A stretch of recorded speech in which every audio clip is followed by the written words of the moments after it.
Welcome to Tech News Briefing. It's Thursday, June 15th. I'm Zoe Thomas for the Wall Street Journal. Microsoft and OpenAI are one of the hottest power couples in tech right now. For those who don't remember, Microsoft invested in OpenAI, the company behind ChatGPT, and OpenAI helped Microsoft power its AI search engine and other programs. But people familiar with the matter say the relationship has its conflicts behind the scenes. WSJ reporters Tom Dotan and Deepa Seetharaman wrote about this, and Tom joins me now. Tom, can you tell us a bit more about this partnership? Sure. OpenAI is this company that was launched in 2015 that has been focused on building safe artificial intelligence. And Microsoft in 2019 first put in $1 billion and has since put in billions and billions more to help this company develop its artificial intelligence technology, including generative AI, which is this technology that we know through ChatGPT, in which you can take human prompts and spit out generative answers, things like text or images and things like that. And Microsoft has taken this tech and incorporated it into a ton of its products. So we've seen Bing, they're now incorporating it into software that will sit across all of its Office software like Microsoft Office, Word, Excel, things like that. And you've seen Microsoft basically take the technology that was developed by OpenAI and reorient the entire company around this tech to enliven all of its software products. And in the midst of using its technology, there's also been this interesting relationship between these companies. Well, let's talk a little bit more about that because every relationship, friendship, partnership always has some struggles. So from the Microsoft perspective, what are those? Well, I want to say at the outset here that by and large, these guys at this current moment are getting along pretty well. It has benefited both the companies. OpenAI has gotten billions of dollars. Microsoft has gotten early access to this, what is being hailed as transformative technology. At the same time, Microsoft doesn't own the company. It owns only 49% of it. And that's a bit complicated. You don't see things like that happening too often in the business world. Typically, when a big company wants to utilize this transformative, groundbreaking technology, you would just absorb the company, you would just acquire it. But for kind of complicated reasons, partly the fact that Microsoft, if it were to acquire this company, could trigger some regulatory scrutiny. Also, OpenAI doesn't really want to sell itself.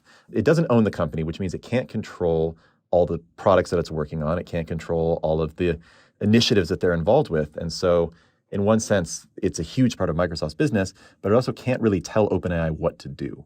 Tom, you've been speaking with people familiar with the matter. Can you give us an example of where this tension between the two companies has come to the forefront?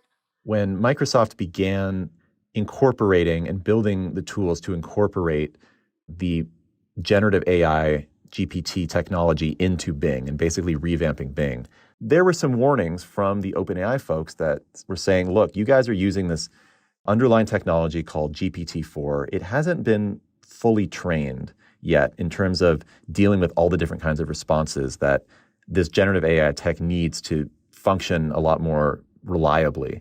And they brought up to them the possibility that this tech could give you some weird answers until it's more fully trained. Ultimately, Microsoft heard their warnings and said, yeah, but we feel good enough about where this is right now.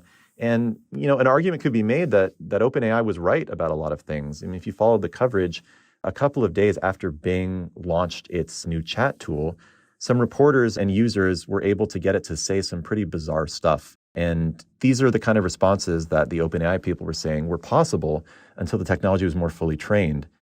Microsoft has its own AI team. What has this partnership meant for them?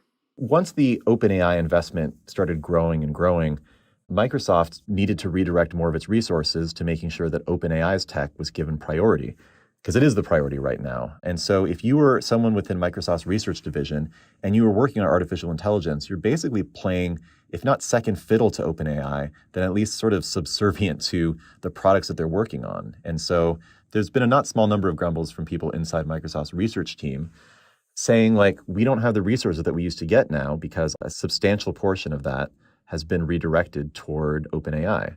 One of the challenges to me seems to be that both Microsoft and OpenAI have similar products that they're selling to customers. I mean, is there a lot of overlap between what these two partners are trying to make money off of? Totally. I mean, Microsoft, in addition to being this infrastructure layer within the internet, they have Azure, which is a cloud service provider, which OpenAI runs on top of. They make software. And OpenAI is a creator of technology that it sells to companies that compete with Microsoft that sell the same software. So in the story, we have this example of Salesforce, which is this big customer relations management software maker. And their software is one of their new features is powered by OpenAI. But Microsoft also sells this kind of software, and it has a feature very similar to what Salesforce is put out there that is also powered by OpenAI. So what happens next for these two partners? You could imagine a scenario in the next couple of years where OpenAI software is the preeminent and predominant AI foundational layer for a lot of companies out there, and it's continuing to empower more and more of Microsoft's competitors, or Microsoft decides to build its technology in-house. I want to be clear, we're not saying that that's the case right now, but this is an unusual partnership, and typically unusual partnerships end up being very complicated as time goes on.